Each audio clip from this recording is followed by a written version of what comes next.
Eu sou Vesper e tenho 27 anos. A mansão à beira do precipício do meu pai em Big Sur deveria ser um lugar de beleza deslumbrante, um santuário de vistas para o oceano e florestas de sequoias. Em vez disso, hoje foi um palco para o ato final de uma peça muito longa e muito cruel. Fiquei na chuva à margem do velório, meu casaco preto encharcado, observando minha madrasta, Lenor, cumprimentar os enlutados. Ela estava interpretando perfeitamente o papel de viúva em luto, enxugando olhos secos com um lenço de renda. Mas então ela me viu. Ela parou no meio de uma frase, seu olhar se afiando como uma lâmina. Lenta e deliberadamente, ela ergueu a mão e tocou o colar que usava. O colar de esmeraldas Romanov. O colar da minha avó. O que a vovó tinha me prometido em seu leito de morte. O único símbolo de amor que me restava nessa família. Lenor acariciou as pesadas pedras verdes e sorriu com escárnio. Não era um sorriso de boas-vindas. Era uma declaração de guerra silenciosa e aterrorizante. Antes de te contar exatamente como eu apaguei aquele sorriso do rosto dela para sempre, deixa um comentário me dizendo de onde você está assistindo e que horas são aí agora. Quero ver até onde essa história vai chegar. Eu não gritei. Não me lancei sobre ela para arrancar aquele colar de sua garganta, mesmo que cada nervo do meu corpo estivesse clamando por violência.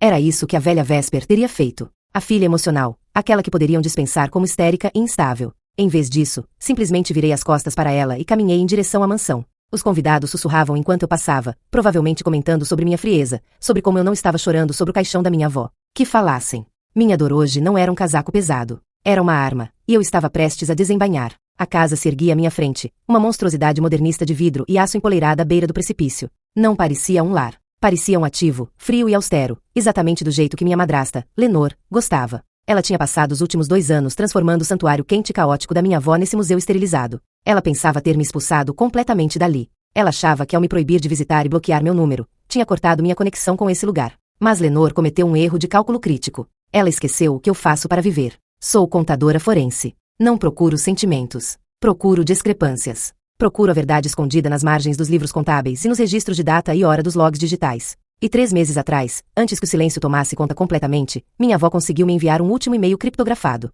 Ela não estava senil como Lenor afirmava. Ela estava aterrorizada. Ela me deu acesso administrativo total a toda a infraestrutura digital da propriedade. Me ajude com as contas, Vesper, ela tinha escrito. Não confio neles com os números. Mas ela me deu mais do que apenas as contas bancárias. Ela me deu a própria casa. Entrei no saguão, a pesada porta de carvalho fechando o som da chuva e dos enlutados. O silêncio lá dentro era denso, caro e sufocante. Tirei o celular do bolso. Meu polegar pairou sobre o aplicativo de casa inteligente. Não estava hackeando. Não estava invadindo. Estava fazendo login. Lenor achava que detinha chaves do reino porque barrou fisicamente as portas. Mas em uma casa inteligente, chaves físicas são obsoletas. Eu tinha olhos em cada cômodo. Tinha ouvidos em cada corredor. E nas últimas 3 semanas, tinha estado observando. Percorre o menu do sistema até encontrar os controles de mídia da sala principal. Lá estava a tela ultra de alta definição de 85 polegadas que dominava a parede, atualmente configurada para exibir uma elegante apresentação de fotos de paisagens em loop durante a recepção. Lenor adorava as aparências. Adorava controlar a narrativa. Enquanto eu estava prestes a editar o roteiro dela, abri uma pasta segura no meu armazenamento em nuvem. Dentro havia um único arquivo de vídeo com data e hora de 3 semanas atrás. Minha mão não tremeu ao selecioná-lo. Eu o arrastei para a fila principal da TV, configurando para substituir todas as outras entradas sob meu comando. Estava carregado. A armadilha estava preparada. Tudo o que eu precisava agora era que os abutres entrassem para se alimentar. Guardei o celular no bolso e caminhei para a sala de estar, sentando em um canto. Cruzei as pernas e esperei. A paciência é a coisa mais cara do mundo, e hoje eu tinha muito dela para gastar. Enquanto eu estava sentada no canto daquele imenso salão, observando a chuva fustigar as janelas do chão ao teto, minha mente derivou para o silêncio. Não o silêncio caro desta casa, mas o silêncio absoluto que havia definido os últimos 730 dias da minha vida. As pessoas podem me olhar aqui sentada, calma e serena, e se perguntar por que não lutei mais para vê-la, por que não dirigi por essa estrada à beira do precipício e não derrubei a porta quando as ligações pararam. Mas é exatamente isso que um predador como Lenor faz. Ela não construiu um muro da noite para o dia. Ela o assentou tijolo por tijolo, mentira por mentira, até que o isolamento fosse absoluto. Começou 2 anos atrás. Eu ligava para o celular da vovó e Lenor atendia. Ela está dormindo, Vesper, ela dizia, sua voz pingando falsa simpatia. Ela está tendo um dia confuso. Ela não sabe muito bem quem você é agora, e eu não quero perturbá-la. Essa era a narrativa que Lenor construiu. Ela pintou o quadro de uma mulher rapidamente sucumbindo à demência, uma mulher que precisava ser protegida do mundo exterior. Ela contou aos médicos, aos vizinhos e até ao meu covarde pai que eu era quem estava ocupada demais para visitar. Ela disse que eu estava envolvida em minha carreira, importante demais para me importar com uma velha morrendo à beira-mar. Mas eu me importava. Me importava o suficiente para colocar meu dinheiro onde as mentiras dela estavam. Quando a vovó ficou doente pela primeira vez, não confiei em Lenor para lidar com a logística médica. Usei minhas economias para contratar uma equipe de enfermeiras particulares disponíveis 24 horas. Cuidados de primeira linha. Eu queria testemunhas nesta casa. Queria profissionais que documentassem cada refeição, cada pílula, cada declínio. Por um mês, recebi relatórios diários. Sabia sua pressão arterial, seu apetite, seus momentos de lucidez. E então, abruptamente, os relatórios pararam. Lenor as demitiu. Todas elas. Ela me enviou um longo e-mail confuso alegando que estavam roubando prataria, que eram negligentes, que o cuidado familiar é o melhor. Ela disse que ela e meu pai queriam cuidar da vovó eles mesmos para economizar dinheiro. Economizar dinheiro. Em uma casa avaliada em 8 milhões de dólares, apoiada em um portfólio de investimentos que poderia financiar um país pequeno, Lenor de repente estava preocupada com o custo da enfermagem. Soube então que não era sobre o orçamento. Era sobre as testemunhas. Ela precisava da casa vazia. Ela precisava de controle total sobre o que entrava no corpo da minha avó e o que saía de sua boca. Tentei intervir. Liguei para os serviços de proteção ao idoso. Exigi vistorias de bem-estar. Mas Lenor era encantadora. Ela recebia os oficiais na porta com biscoitos frescos e um sorriso triste, mostrando-lhes a procuração médica que meu pai tinha coagido minha avó a assinar anos atrás. Ela interpretava o papel da cuidadora exausta e dedicada perfeitamente. As autoridades viam uma nora amorosa fazendo o seu melhor. Eu via uma carcereira apertando o nó. Então, por 2 anos, fui forçada a assistir de longe enquanto minha avó se apagava como um fantasma em sua própria casa. Lenor não apenas roubou sua vida. Ela roubou seu fim de vida. Ela nos roubou as despedidas, os apertos de mão, os momentos finais de conforto. Ela transformou o santuário em uma cela de prisão. É por isso que não estou aqui para lamentar hoje. Lamentei minha avó 2 anos atrás, quando a fechadura clicou. Hoje estou aqui por outra coisa inteiramente.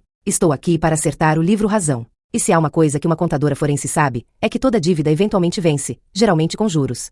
A tempestade lá fora finalmente se quebrou contra os penhascos, sacudindo as janelas do chão ao teto da sala de jantar com uma violência que combinava perfeitamente com o clima lá dentro. Estávamos sentados à longa mesa de mogno, meu pai, minha madrasta Lenor, meu irmão Julian e eu. Parecia menos um jantar em família e mais uma reunião de abutres esperando o cadáver esfriar. Eles estavam bebendo um vinho Pinot Noir Safra especial, uma garrafa que minha avó havia guardado para o seu 80º aniversário. Lenor descortiçou sem pensar 2 vezes, servindo generosas taças para todos, menos para mim. Eu não queria o vinho deles. Eu queria a ruína deles. Meu irmão Julian nem estava fingindo lamentar. Ele tinha o celular apoiado contra o centro de mesa de cristal, a luz de anel refletindo em seus olhos. Ele estava fazendo live. Obrigado pelas rosas, pessoal, ele sussurrava no microfone, contorcendo o rosto em uma máscara de tristeza bela e trágica. Tem sido muito difícil para nós. Estamos apenas tentando nos manter unidos por mamãe e papai.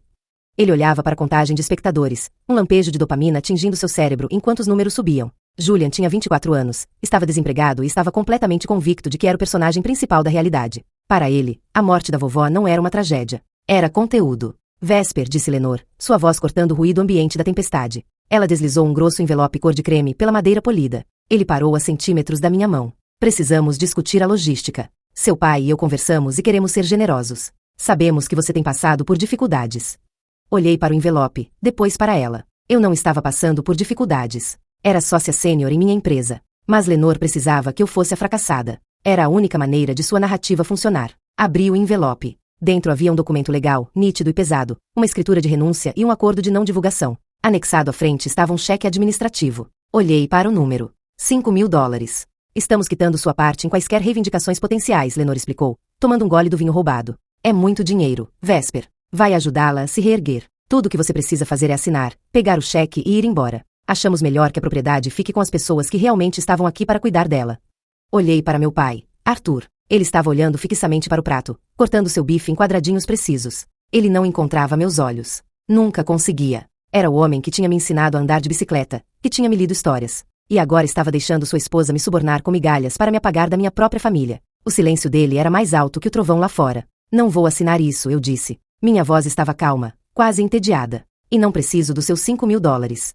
O sorriso de Lenor não vacilou, mas seus olhos ficaram mortos. Ela suspirou como se estivesse lidando com uma criança impertinente. Não seja difícil, querida. Estamos tentando ajudá-la. Se você lutar contra isso, não vai conseguir nada.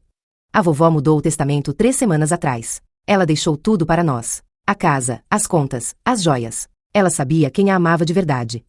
Ela se levantou então, batendo a colher no lado de sua taça de vinho. O tic-tac agudo fez Julian olhar para cima de sua live. Lenor ergueu a taça, os diamantes em seu pulso captando a luz do lustre. Um brinde, ela anunciou, olhando diretamente para mim com um sorriso triunfante. Ao sacrifício familiar, aqueles de nós que ficaram. A vovó deixou esse legado para nós porque fomos nós que seguramos sua mão no final. Nós merecemos isso. Meu pai ergueu a taça. Julian ergueu a taça. Eles beberam pelas próprias mentiras. Senti um nó frio e duro se apertar em meu peito. Nós merecemos isso.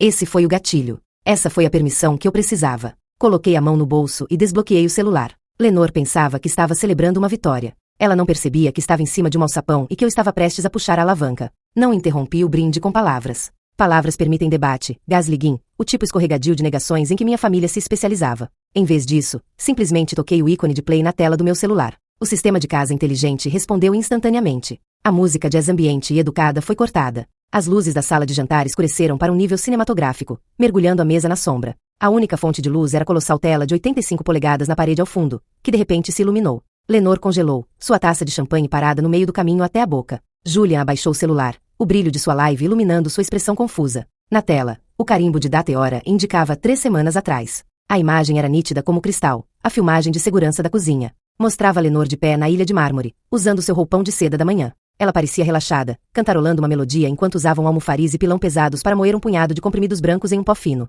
Na sala de jantar, Lenor fez um som animal partido e largou a taça. Ela se estilhaçou, o vinho sangrando sobre a toalha branca. Desligue isso, ela sibilou, tremendo. É falso. É inteligência artificial. Um deepfake. Não me movi. Na tela, Lenor calmamente derramou o pó em uma tigela de sopa de tomate, mexeu, limpou a borda e colocou em uma bandeja ao lado de flores frescas. Então minha avó entrou na cozinha, frágil, apoiada em seu andador. Ela sentou. Ela comeu. Minutos depois, começou a tossir, depois a engasgar. Ela agarrou a própria garganta, ofegante, até meu pai aparecer no quadro. Arthur congelou. Na tela, meu pai não ajudou. Não pediu socorro. Ficou parado na entrada observando sua mãe sufocar. Aborrecido, ele olhou para a televisão passando o noticiário matinal e lentamente aumentou o volume. 20, 30, 40, até a voz alegre da apresentadora afogar os últimos suspiros dela. Na sala de jantar, ele olhava para suas mãos. É assim que a crueldade se torna normal. Não em um momento, mas através de anos de silêncio. Ele não odiava sua mãe. Ele aumentou o volume porque fingir era mais fácil do que agir. O vídeo terminou com minha avó curvada para frente, sem vida, meu pai ainda segurando o controle remoto. O silêncio era total. Você não apenas a deixou morrer, eu disse. Você ajustou o volume do som. Antes que Lenor pudesse falar, as portas de carvalho foram arrombadas. Policiais invadiram a sala, armas apontadas, vozes ordenando que todos se abaixassem. Eu não tinha apenas mostrado o vídeo para minha família. Tinha transmitido ao vivo para um detetive particular e o chefe de polícia esperando do lado de fora. O mandado foi cumprido no momento em que o crime foi confirmado. Lenor gritava que era falso. Arthur não disse nada. Ele chorou. Suas algemas foram colocadas em seus pulsos. Não pela mãe, mas pela vida que estava perdendo. Eles arrastaram Lenor para fora, chutando e gritando. Eu não senti nada. A cirurgia foi bem sucedida. Me levantei para ir embora. Aonde você acha que vai? Julian bloqueou meu caminho. Celular erguido, luz de anel brilhando. Ele estava fazendo live. Minha irmã armou para nossos pais com inteligência artificial, ele gritou. Ela foi excluída do testamento. A família murmurava. Julian era o filho favorito. A dúvida se instalou. Você arruinou tudo, ele berrou. Esta é minha casa. Vai embora. Ele achava que o volume poderia reescrever a realidade. Você quer o legado? Perguntei calmamente. Quer tudo que a vovó deixou? Tirei uma pasta de auditoria azul. Você esqueceu os passivos. 2 anos atrás, a vovó fez uma hipoteca reversa enorme. Ela liquidou o patrimônio, vendeu as ações, tomou empréstimos contra as obras de arte. O rosto de Julian ficou sem cor. Ela doou tudo para a conservação marinha. O patrimônio tem uma dívida de 12 milhões de dólares. O banco executa a hipoteca amanhã às 9. A sala ficou em silêncio. Peguei o colar de esmeraldas Romanov da bolsa de Lenor. Ela vendeu as pedras verdadeiras há anos. Esse é vidro, vale 50 dólares.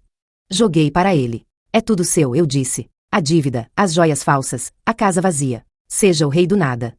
Saí sob a chuva. Não lutei por migalhas. Fui embora porque a sanidade é a única herança que importa. Vencer não é tomar o dinheiro deles. É deixar o campo de batalha. No meu espelho retrovisor, Julian estava parado gritando em uma casa que não lhe pertencia, segurando o vidro. Segui em frente.